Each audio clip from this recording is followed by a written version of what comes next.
नमस्कार दोस्तों, Jitendra Singh RCM channel पर आपका स्वागत है। आज थोड़ी सी बातचीत अपन करेंगे मार्च के टारगेट पर। ज़्यादा बड़ी बातचीत नहीं करेंगे क्योंकि जो टारगेट जो शब्द है वो अपने आप में बहुत बड़ा शब्द है।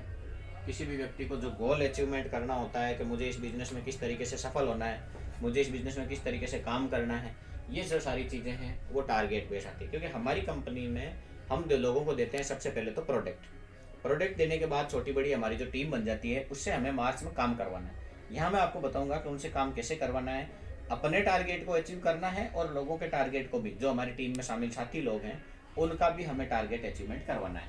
क्योंकि देखो, मार्च के टारगेट बनाने में आपकी दो चीज़ें काम आएगी। पहली चीज़, किसी साथी की जो टीम है वो बहुत बड़ी हो सकती है और किसी टीम भाई की साथी जो है वो टीम है वो छोटी हो सकती है। अब मान लो किसी व्यक्ति की छोटी टीम है, छोटी टीम वाले व्यक्ति ने टारगेट ले लिया कि मुझे 70,000 बिजनेस लाना है। अब 70,000 बिजनेस लाना है तो आप और हम ये सभी साथी जानते हैं कि यदि इस व्यक्ति को 70,000 पे पहुंचना है तो इसे अपनी टीम को दो भागों में बांटना होगा। पहला एक ग्रुप जो 50,000, दूसरा एक ग्रुप जो 20,000। 20,000 वाले को वापिस नीचे कुछ भागों में बांटना होगा, जैसे 15,000 प्लस 5,000। ऐसे करके किसी एक व्यक्ति को बिगिनर बनाया जा सकता है। लेकिन यहाँ पर आप किसी को स्टार्टर बना सकते हैं, 40,000 पे ला सकते हैं, उसके नीचे किसी को 20,000 वाला का बिगिनर बना सकते हैं।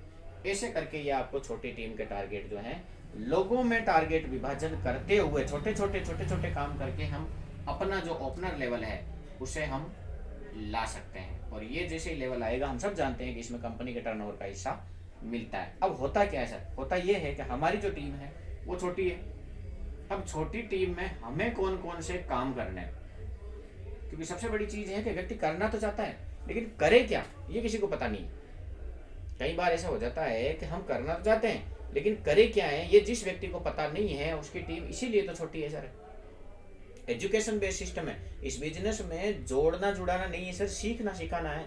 पहले खुद सीखना है फिर सिखाना है। अब छोटी टीम है तो जो हमें काम करना है, मैं लीडर की बात कर रहा हूँ, जो हमें काम करना है वो पहला जो काम है वो है कॉल। पूरी टीम तक आपकी व्यक्तिगत पहुंच होनी चाहिए, सभी व्यक्ति आपके संपर्क में होने चाहिए। चाहे वो ज्वाइनिंग आपकी अपलाइन ने लगाई हो, चाहे आपने लगाई हो, किसी ने लगाई हो, आपकी उससे बात जरूर होनी चाहिए। कॉलिंग करते रहना चाहिए। कॉलिंग पर आपको क्या बात करनी है? कॉलिंग पर उससे घर परिवार के सारे समाचार पूछने के बाद उससे खरीदारी के बारे में जानकारी लेनी है। नजदीकी पिकअप सेंटर कहाँ है, क्या क्या सामान काम में लेते हो, इस तरीके की उससे बात करते रहनी है। अब ये सारे जब बात हो जाए और वो व्यक्ति आपके व्यवस्थित रूप से संपर्क में आ जाए, तब आपका तीसरा जो काम है वो शुरू होता है सिखाना। अब उसको सिखाना है तो सिखाने के लिए आपको दो चीज़ों का सहारा लेना पड़ेगा। नंबर एक, अगर वो दूर है तो जूम मीटिंग का सहारा ले सकते हैं, यूट्यूब के बहुत सारे वीडियो भेज सकते हैं और उससे वापस फीडबैक लेना है सर, क्योंकि भेजने के बाद कई बार व्यक्ति देखते नहीं है, उससे वापस फीडबैक भी लेना है। इस तरीके से उसको अपन थोड़ा बहुत सिखा सकते हैं। और जैसे ही वो कुछ सीखे, अगर हमारी पहुंच के अंदर है तो हमें जाना भी है, और जाने के बाद हमें क्या सिखाना है उसको कि गोल कैसे बनाते हैं, या इस बिजनेस में आपका टारगेट क्या है।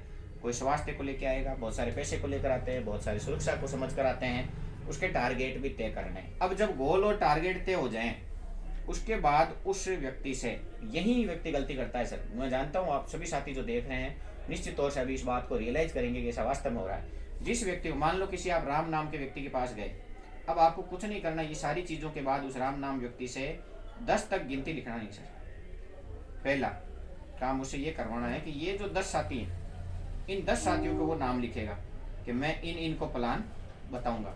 अब जब वो इन सबको प्लान बताने की बात करता है तो उस समय आपको उसके साथ मौजूद रहना है। ये 10 प्लानों में, 10 प्लान में आपको साथ रहना है। जैसे ही ये 10 प्लान पूरे हो जाए, इसके बाद इसकी लिस्टिंग वो अपने आप ही 200 तक कर लेगा सब। कैसे कर लेगा? क्योंकि उसको 6 बेसिक में अपने ये जानकारी देनी है कि एक व्यक्ति किस तरीके से 100, 200, 300 की लिस्ट बना सकता है। लिस्ट कैसे बनती है, मैं लिस्ट जो 6 बेसिक में है उसकी बात अपन बाद में कर लेंगे। इस व्यक्ति के गोल और टारगेट सेट हो गए, इससे लिस्ट बनवा ली, 10 प्लान इसके साथ कर लिए। अब क्या होगा? जैसे ये काम करने लग जाएगा, इसके बाद इसको चौथे नंबर पर देनी है जिम्मेदारी। जिम्मेदारी क्या देनी है? जिम्मेदारी बस यही जिम्मेदारी देनी है ऊपर वाली वापस। उसके नीचे भी क्योंकि छोटी बड़ी टीम हो जाती है 5-10 आदमियों की, तो भाई कॉल करना है, कहीं पर सेमिनार हो तो लोगों को लाना है, कंपनी दिखानी है, शाम को जूम पर ऐसे आते हैं, ऐसे ज्वाइन करते हैं। ये सारे के सारे जो जिम्मेदारी है वो आखिरकार आके टिकती है सिखाने पे। मैंने कहा था ये बिजनेस जुड़ने जुड़ाने का नहीं बल्कि सीखने सिखाने का बिजनेस। ये जब तक अपन मान सकते हैं कि अपन जिसको व्यक्तिगत कॉल करते हैं सब तक संभव नहीं होता है, कई बार टीमें बड़ी हो जाती है, लेकिन जब तक टीम छोटी है तब तक तो ये संभव है। छोटे बच्चे को माँ भी ज्यादा प्यार करती है, उसको बड़े संभाल कर रखती है, वैसे हमें भी उस टीम के, वो एक छोटा पौधा है सर, उसको लू लग सकती है, ज्यादा धूप उसको सहन नहीं होती है, ठंड उसको सहन नहीं होती है, नेगेटिव वातावरण उसको सहन नहीं होता है, प्रोडक्ट के बारे में किसी ने कह दिया महंगा है तो वो अपने आप ही वो छोड़ देता है।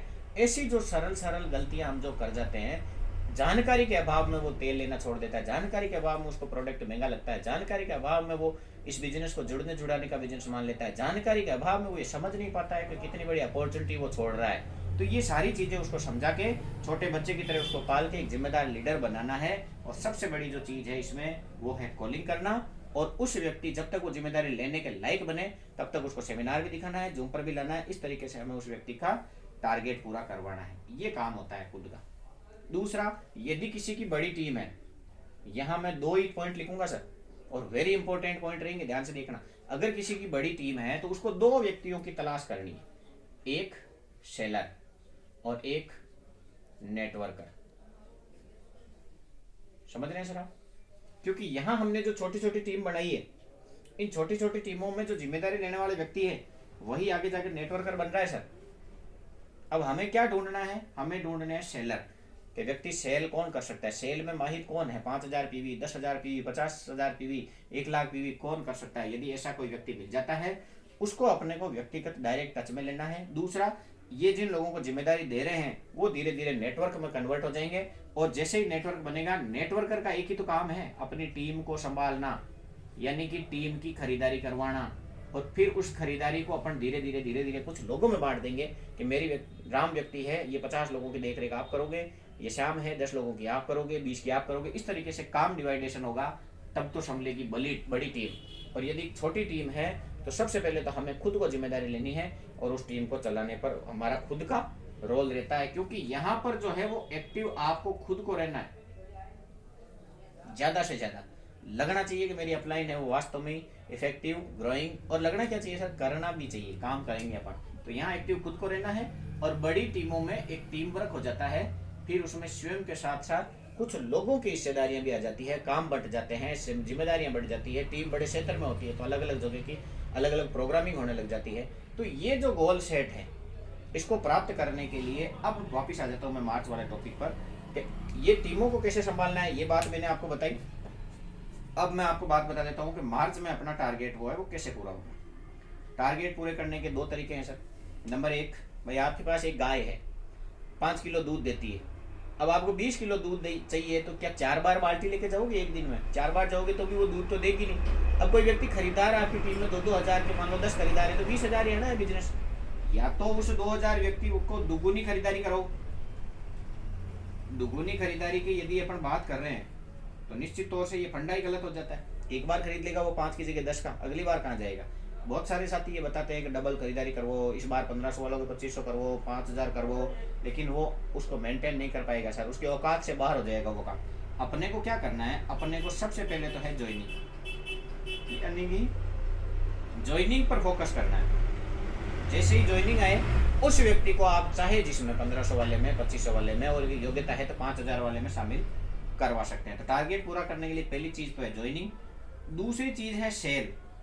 अपनी टीम में अपन ये कह सकते हैं कि इस महीने आपको 5000 पीवी करना है और इसके लिए जैसे आप हमेशा रेगुलर 2500 कर रहे हैं तो 2500 करते रहे, लेकिन 2500 का इस बार एक्स्ट्रा सेल करके 2500 पीवी लानी है, क्योंकि ये मार्च का महीना है, टारगेट का महीना है। अब इससे 2 फायदे होंगे। नंबर 1, मार्च में वो 2500 पीवी एक्स्ट्रा सेल करने का प्रयास करेगा, और यदि वो सेल कर पाया तो हर महीने सेल करेगा सर, और नहीं कर पाया तो 1 महीने करेगा तो भी कोई ज्यादा टेंशन नहीं है। इसका मतलब ये हो गया कि हमें उसको सेल भी सिखानी है सर, और जैसे जैसे वो सेल सीखेगा 2500 वाला 5000 पर अपने आप आ जाएगा सर। पहला काम ज्वाइनिंग, दूसरा काम सेल पर काम करना, तीसरा जिन लोगों के टारगेट हैं उन टारगेट को व्यक्तिगत देखना है। कहाँ तक पहुंचे हो, 10 तारीख तक कहाँ तक आ गए, 20 तक कहाँ तक आ गए, 25 को कहाँ आ गए, 30 तक क्लोजिंग कर लेनी है। ये सारे काम करने हैं। चौथा, आपकी जो टीम के साथ कॉलिंग जो है इसे आप डबल कर सकते हैं सर। आपकी जो टीम के साथ आपकी कॉलिंग है, रोज आप 5 व्यक्तियों को कॉल करते हैं तो मार्च के महीने में 10 व्यक्तियों को कॉल करें। 5 व्यक्तियों से यदि आप जो नजदीकी है सप्ताह में या दूर हैं उनसे मिलते हैं तो इस महीने 10 से मिलिए सर। तो ये जो काम है वो अपन थोड़ा सा एक्स्ट्रा करके भी अपने काम कर सकते हैं। हालांकि ये सब टीम की साइज़ के अनुसार अलग अलग प्रकार के गोल होते हैं, लेकिन फिर भी जहाँ तक मैं मानता हूँ, बिना ज्वाइनिंगों के, बिना सेलिंग के और बिना टारगेट के, टारगेट तो कॉल से देना ही है, बिना टारगेट के कोई भी व्यक्ति कहीं पर भी नहीं पहुंच सकता। आपको कहीं जाना है तो आपको पहले टिकट लेना होता है कि मुझे कहाँ तक जाना है, फिर उस ट्रेन में आप यात्रा करते हैं, तब वो स्टेशन तक पहुंच पाते हैं। पता ही नहीं होता कहाँ जाना है तो गड़बड़ है। इस बिजनेस की कुछ खासियतें हैं कि जब तक ये खुद के हाथ में रहता है तब तक ये छोटा रहता है, लेकिन जिस दिन आप कॉल कर करके लोगों को टारगेट दे देकर, जिस दिन अपनी टीम में जिम्मेदार व्यक्तियों की संख्या बढ़ा देते हैं, अपने हाथों से जिस दिन ये बिजनेस निकल जाता है, उस दिन आपको बिजनेस की, जो मारवाड़ी में कहते हैं या मेवाड़ी में कहते हैं कि बल्ले बल्ले हो जाती है। अर्थात ये बिजनेस जैसे ही हमारे हाथों से छूटेगा वैसे ही ये बड़ा रूप धारण करेगा। हमारे हाथों में रहेगा तो ये बिजनेस छोटा रूप धारण करके हुई रहेगा। मैंने बता दिया, कॉलिंग करनी है, इस महीने बढ़ा देनी है, खरीदारी के लिए लोगों को मोटिवेट करना है जिससे वो डबल खरीदारी करें तो बेस्ट है। सेल करें, अकेला घर का सामान इकट्ठा नहीं रखें, नहीं तो अगले महीने कम हो जाएगी। लोगों को सिखाना है, सिखाने के लिए जूम पर भी लाना है, यूट्यूब भी दिखाना है। बहुत सारी चीज़ें हैं जिन पर छोटे छोटे काम करके भी, बस काम करके भी, इसी शब्द पर जोड़ है, काम करके ही ये जो टारगेट है वो कैसे अचीव होगा? काम करके। बिना काम किए किसी भी सूरत में ये टारगेट अचीव नहीं होगा। काम करके, काम को छोटे छोटे भागों में बांटकर, इस तरीके से हम मार्च का जो टारगेट है वो अचीव कर सकते हैं। मार्च का टारगेट अचीव करने में आप अपलाइन की मदद ले सकते हैं, लाइफ लाइन की मदद ले सकते हैं। जहाँ पर सेमिनार हो रहे हैं वहाँ पर नए लोगों को बिठाकर तुरंत ज्वाइनिंग ला सकते हैं। जहाँ पर कोई ट्रेनिंग प्रोग्राम हो रहे हो मार्च में, जैसे अभी मुकेश जी कोठारी सर का भी कोई प्रोग्राम है तो उसमें भी आप जा सकते हैं। सुजानगढ़ 9 तारीख को है, 9 मार्च 2024 को। तो कैसे भी करके हमें केवल और केवल काम पर फोकस करना है। जब तक हमारी बिल्डिंग तैयार नहीं हो जाती, बड़ी बिल्डिंग तैयार नहीं हो जाती, तब तक हमें लगातार लगे रहना है। और लगातार लगे रहिए दोस्तों, आपका जीतना सुनिश्चित है। Thank you. चैनल भी आप सब्सक्राइब कर ले। बहुत जल्दी आपको इस पर बहुत सारे बेसिक के भी वीडियो मिलेंगे। Thank you. जय श्री।